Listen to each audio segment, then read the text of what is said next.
Olá, boa tarde a todos. Em nome do Procurador-Geral de Justiça do Estado de Mato Grosso do Sul, Paulo César dos Passos, a Assessoria de Comunicação do Ministério Público, agradece a todos pela presença e dá início à coletiva de imprensa a fim de esclarecer o posicionamento do Ministério Público na atuação da Operação Coffee Break. Participam da coletiva o Procurador-Geral de Justiça, Paulo César dos Passos, a Procuradora-Geral Adjunta Administrativa, Nilza Gomes da Silva, Cristiane Mourão, promotora de Justiça e coordenadora do GAECO, Marcos Alex Veras de Oliveira, promotor de Justiça e secretário-geral da Procuradoria de Justiça, e Emi Luiz Souza, promotora de Justiça do GAECO.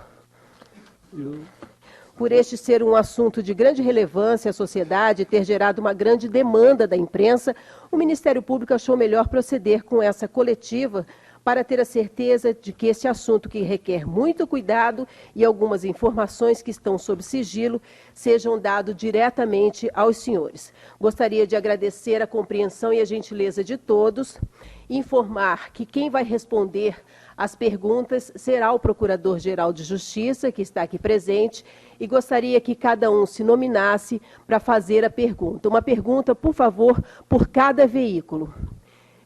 Por favor, quem será o primeiro?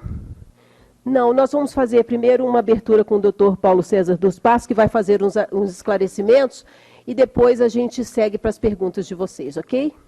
Doutor Paulo César dos Passos, Procurador-Geral de Justiça do Ministério Público. Bom, antes de começar, também queria registrar aqui a presença do doutor Alexandre Magno, chefe de gabinete deste Procurador-Geral de Justiça, e vamos dar alguns esclarecimentos a respeito da denominada Operação Coffee Break. Hoje, como é de conhecimento dos senhores, foi oferecida uma acusação formal, uma denúncia no Tribunal de Justiça acerca dos fatos que foram apurados nessa operação.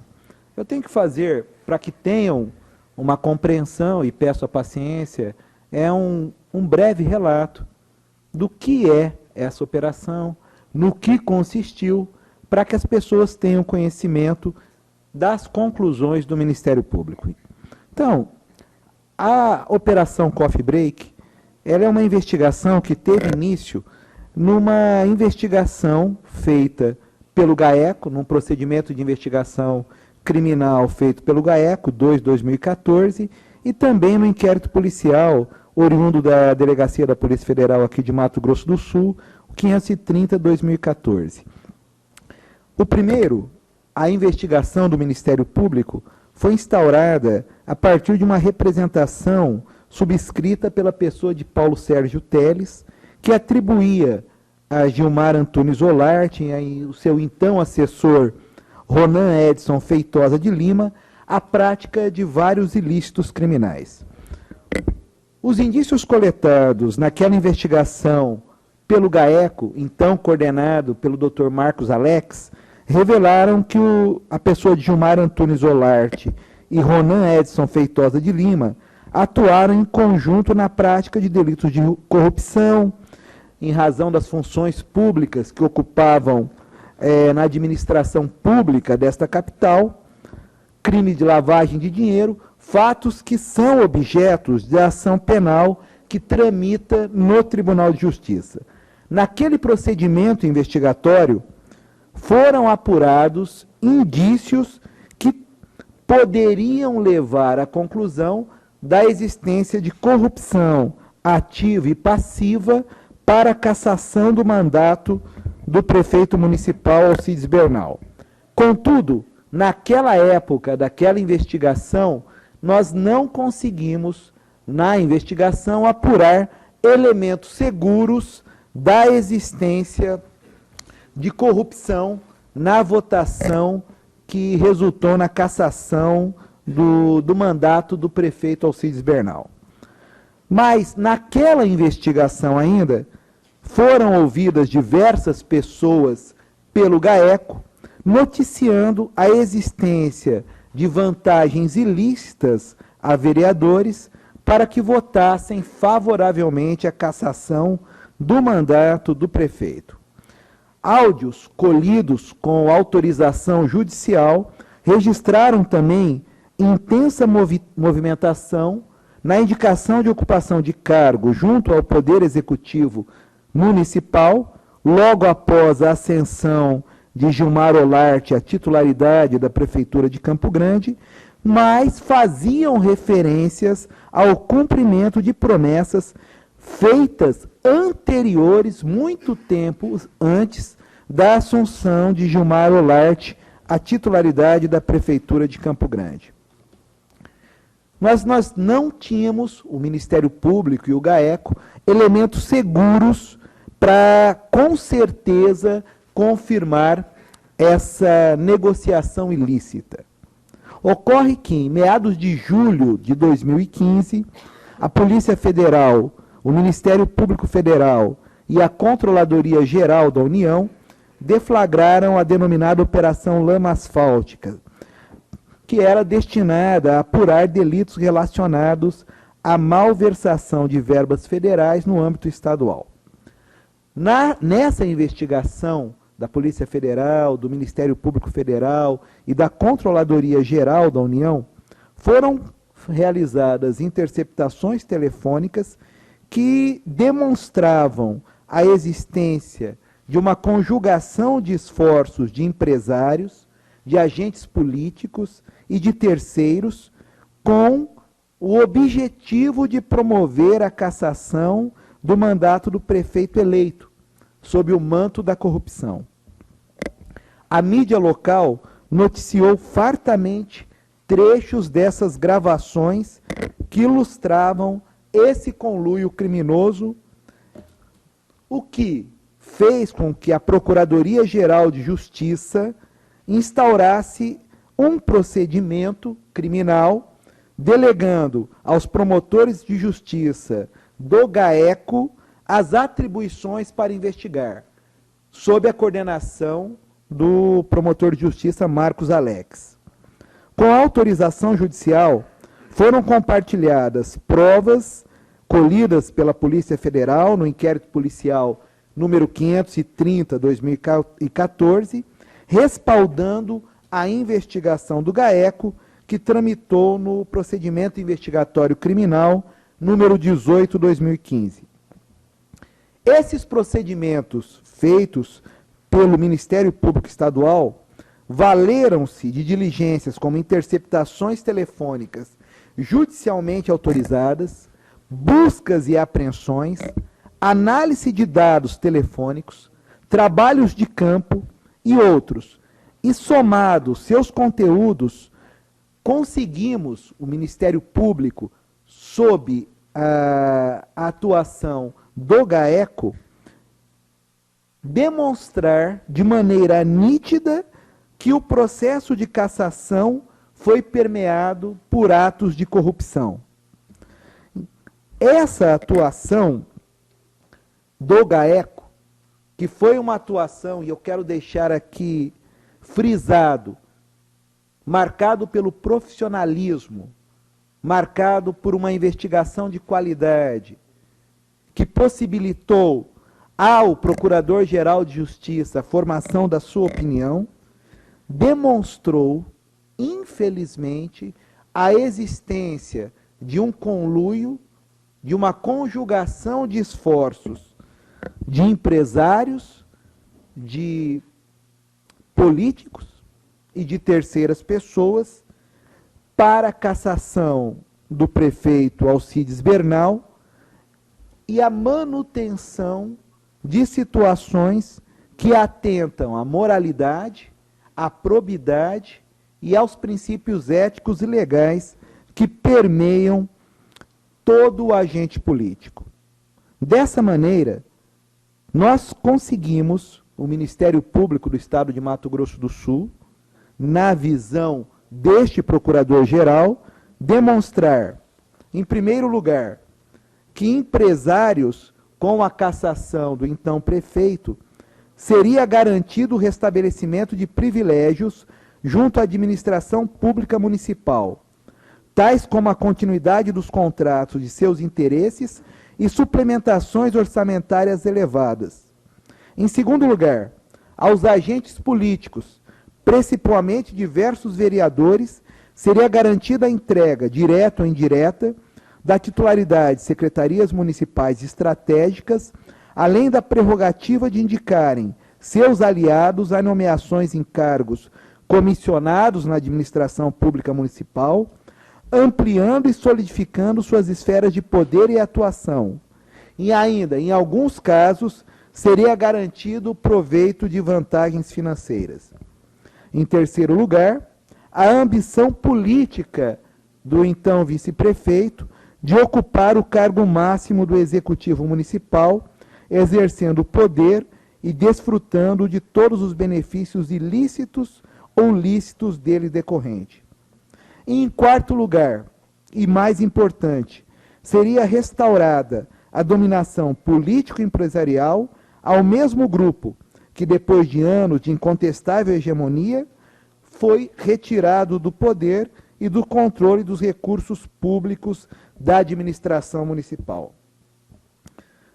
Dessa maneira, para o Ministério Público, ficou claro a união de esforços entre os denunciados e outros, contra os quais ainda não se apuraram indícios suficientes, que não formaram uma mera coalizão política, em que forças aliadas e dissonantes acomodam suas posturas dentro do jogo democrático. Não se tratou de mero acordo político. Na verdade, no contexto dos fatos e na prova que foi produzida, o processo de cassação do prefeito padeceu de mácula, de vício da vontade dos seus julgadores, movidos pela cobiça de vantagens pessoais com as quais seriam premiadas. Dessa investigação se apurou a prática de corrupção ativa, de corrupção passiva e de associação criminosa. Na tarde de hoje, o Ministério Público, consciente do seu dever constitucional, consciente do momento que a sociedade sul-mato-grossense e brasileira vivem, onde nós temos uma clara crise ética, uma clara crise moral, uma clara crise de honestidade, o Ministério Público, calcado em provas, em um trabalho, e digo de público, extremamente louvável e profissional, feito pelo GAECO, e digo isso na pessoa do então coordenador Dr. Marcos Alex, a quem coube a condução dessas investigações, com base em todo esse material probatório e consciente do dever constitucional do Ministério Público, na tarde de hoje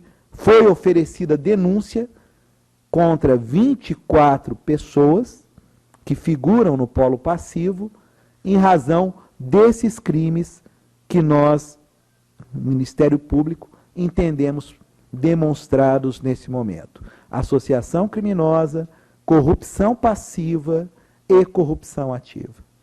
Aproveito o ensejo, antes de abrir para as perguntas, que o Ministério Público, mais uma vez, se coloca aberto à sociedade, aberto à opinião pública e dá satisfação do trabalho que vem desenvolvendo.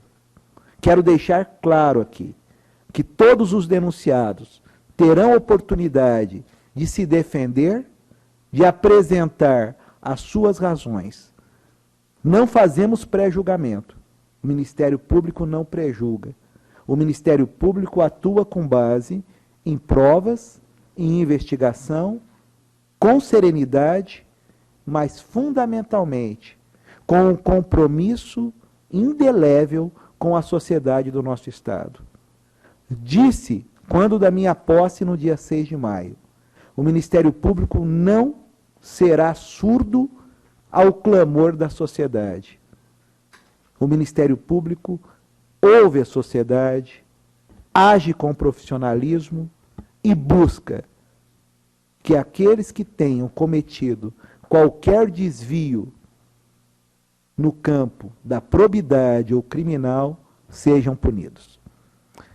Eram essas as considerações que gostaria de fazer e abro agora, passo para a Valéria para organizar as perguntas que serão feitas e que eu irei responder. Bom, então vamos nos organizar, né, colegas? A Elisete está aí, por favor, a primeira pessoa, diga o nome, a empresa, por favor, uma pergunta por empresa, porque senão nós vamos passar o dia todo aqui, tá? Já está na mão do... Alisson, TV Morena. TV Morena. Doutor, em relação à denúncia, foram apresentados 24 nomes, né? E em dezembro o Ministério Público já havia apresentado uma lista com alguns outros nomes. Eu acho que é uma lista com um número menor de nomes. Como é que vocês chegaram a essas outras pessoas? Como é que foram quais foram os elementos usados de dezembro para cá para chegar até essas novas pessoas? Que elementos foram usados na investigação? Foram feitas novas investigações, foram colhidos novos elementos de convicção, foram apurados pelo nosso Centro de Inteligência, CI, cruzamentos de dados financeiros, elementos de cognição que já haviam produzidos e que vieram simplesmente a sustentar ainda mais a investigação que já havia sido desenvolvida. Quero deixar claro o seguinte: as investigações que se seguiram ao relatório de dezembro simplesmente complementaram, mas de maneira nenhuma aquele relatório carecia de sustentação. Ele simplesmente era o resumo de uma investigação que foi complementada e que consolidou os elementos que já haviam sido produzidos. Oi, doutor. Anelo, do SBT. Doutor, é difícil dissociar uma pergunta da outra, né? O trabalho do Ministério Público termina aqui e qual o caminho no Tribunal de Justiça? O trabalho do Ministério Público, essas investigações ainda, existem investigações complementares que podem envolver outros atores, dependendo de prova. Então, existem duas situações bastante distintas. A investigação em relação a alguns outros atores que nós ainda não encontramos provas continuarão. Esse é um âmbito de investigação do Ministério Público. Em relação aos denunciados, agora no Tribunal de Justiça é formado o processo judicial, aberto o prazo para os denunciados apresentarem as suas defesas, o Ministério Público se manifesta e o tribunal se reúne, a seção criminal do Tribunal de Justiça, para receber essa acusação. Depois de recebida a acusação, é aberto uma fase de instrução criminal, com oitiva de testemunhas, ajuntadas de provas, manifestação do Ministério Público e dos acusados e o julgamento pela seção criminal. Guilherme, Jornal Media Max. Boa tarde. Durante toda a investigação, houve alguns nomes que não estão aqui, dentre eles, nas gravações são citados também a deputada Antonieta Amorim, a atual vice-governadora Rose Modesto e o deputado federal Eliseu Dionísio. A razão deles não estarem aqui tem alguma coisa a ver com o foro privilegiado deles? Na realidade, tem vários que estão sendo objetos, o Ministério Público determinou a continuidade das investigações, então foi desmembrado, porque não existem indícios suficientes. Em relação a pessoas com foro de prerrogativa de função que não seja no Tribunal de Justiça, nós não podemos investigar e devemos encaminhar ao foro competente.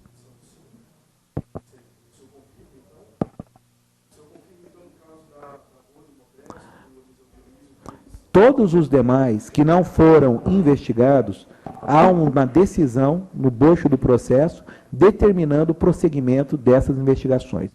Então, em relação a outros atores que não foram denunciados, o Ministério Público determinou o desmembramento dessa investigação para que possa ser coligidas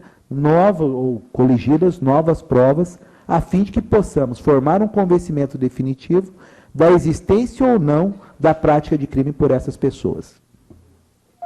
Próximo, por favor. Nome e veículo, por favor. Procurador-Geral Eliezer Davi, sou jornalista há 35 anos nessa nossa capital. Eu gostaria de fazer uma pergunta ao senhor e, se me for possível, estender uma segunda pergunta ao doutor Marcos Alex. Doutor, por favor, Eliezer, é uma pergunta para o Procurador-Geral, isso. Tá Só ok. o Procurador-Geral vai estar falando hoje. Procurador, todas as denúncias aqui estão materializadas. Como assim? Desculpa, eu não entendi. Todos os denunciados, acusados aqui, no caso, tem acusação até de reunião que eu tenho hoje em paz para se defender, na verdade, que a Dilma fez para tentar escapar do impeachment. Reunião política num país democrático não pode ser monitorada e nem investigada, dentro do Estado de Direito. Bom, mas eu gostaria de saber, Vossa Excelência, calejado um pouquinho que eu sou nessa vida de jornalista, com todo respeito a todos os procuradores, estão materializadas as denúncias? Na visão do Ministério Público, estão materializadas, porque não se trata, e aí a denúncia é extremamente longa, são 361 laudas de denúncia, em que se demonstra claramente que o Ministério Público não pretende criminalizar a política, o Ministério Público não tem a intenção de criminalizar reunião política.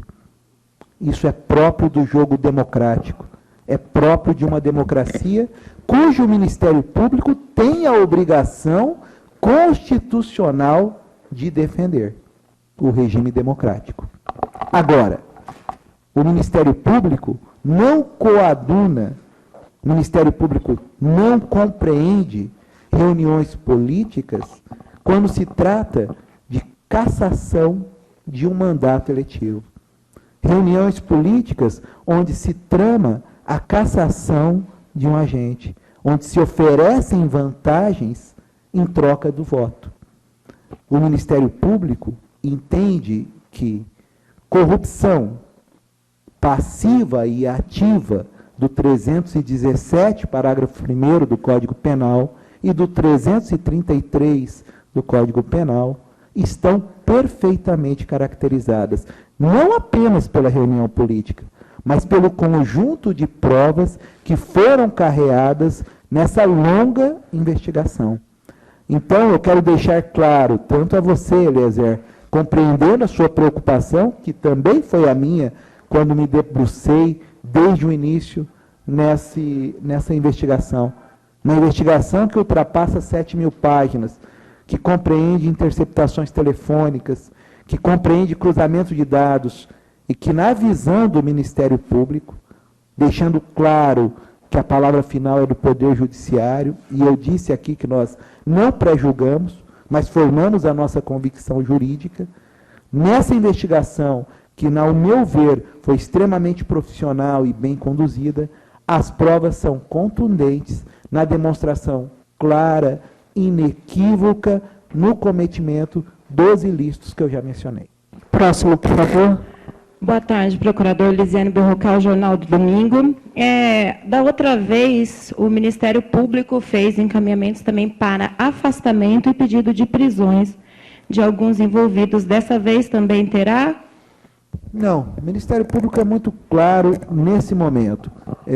As prisões têm que ser de ordem cautelar, uma necessidade de prisão. E o Ministério Público não entendeu, nesse momento, que há necessidade das prisões dos denunciados, que não se encontram presentes os requisitos do artigo 312 do Código de Processo Penal, que poderiam determinar a prisão dos denunciados. Entendemos ainda que não é o caso do afastamento cautelar dos denunciados, principalmente aqueles que detêm mandatos eletivos, em razão de que, nesse momento, nós estamos dando início, estamos provocando o Poder Judiciário para dar início a uma apuração judicial. Então, por isso não foi pedido nem a prisão e também não foi pedido o afastamento cautelar. Por favor, só se apresentar. Gabriela, do Correio do Estado. A gente queria entender, mais ou menos, como funcionou o grupo de associação de crime de corrupção ativa, passiva, e como eles fizeram para coordenar essa votação E, inclusive, como que os empresários trabalharam nessa questão de fornecimento, não sei, de propina, quanto que foi investido para cada vereador, e também qual que é o papel do André Scaff, que apareceu aqui como novidade. Eu não vou detalhar a conduta de cada um dos acusados em razão do volume de acusados e da descrição dos fatos ser extremamente longa. Mas eu vou resumir, né, como eu já fiz aqui. Na realidade, o que o Ministério Público do Estado de Mato Grosso do Sul apurou durante toda essa investigação foi a existência de um conluio com participações bastante definidas de um grupo empresarial, um grupo político e terceiras pessoas que se articulavam para a manutenção do status quo. Com a eleição do prefeito, e isso está muito claro na denúncia, o Ministério Público apurou, conjuntamente com provas compartilhadas com a Polícia Federal, na investigação da Polícia Federal, na insatisfação da alteração do poder político e da junção de várias vontades para que se voltasse ao status anterior. Em razão disso, mediante a manutenção de contratos, de valores extremamente elevados, alguns fora da realidade, o que foi apurado também nessa investigação, um grupo de empresários se uniu a um grupo político para a manutenção desse status, visando a cassação do prefeito municipal e o retorno desses mesmos atores àquela situação anterior que causava grave prejuízo ao município. Próximo, por favor. Boa tarde, Ana Lívia Tavares, da Record. Eu gostaria que o senhor confirmasse para mim se, de fato, 2 novos fatos foram incluídos, que seria uma carta do Ronan, relatando como era feita essa ação, entre eles, Gilmar Olarte, e o laudo da perícia do celular do Gilmar Olarte. Foram anexados ao procedimento vários documentos, eu não vou me detalhar a respeito dos quais foram juntados, mas novos elementos de convicção que sedimentaram aquilo que já foi apurado foram anexados ao procedimento. Próximo, por favor. Daiane, do Jornal Estado. Eu queria perguntar se o Ministério Público agora, com finalização, tem interesse de entrar na Justiça contra a cassação do prefeito, já que foi provado. Já existe um procedimento na primeira vara de interesses difusos da capital, uma ação popular, salvo engano, em que se discute esses fatos, né? Independentemente disso, a questão da improbidade administrativa desses agentes envolvidos vai ser objeto de atuação do Ministério Público. Mais alguma pessoa? Podemos encerrar, então? Eu gostaria de avisar aos colegas que o Dr. Paulo César dos Passos vai estar à disposição e vai atendê-lo a todos com calma, a cada um, desde que a gente consiga pré-agendar uma entrevista e a gente vai conversar com um pouco mais de calma. Só que espero que vocês entendam que existem alguns sigilos e, claro, ele não vai poder conversar com vocês neste momento. Mas a assessoria de comunicação está à disposição de vocês para que a gente possa pré-agendar aí, com o passar do tempo, novas entrevistas para a gente conversar um pouquinho mais a respeito deste assunto e de outros também que possam vir pela frente. Podemos encerrar, então? Gostaria de agradecer a todos, agradecer ao Dr. Paulo César dos Passos, a todos os promotores e procuradores que estão aqui presentes e agradeço aos colegas também. Muito obrigada.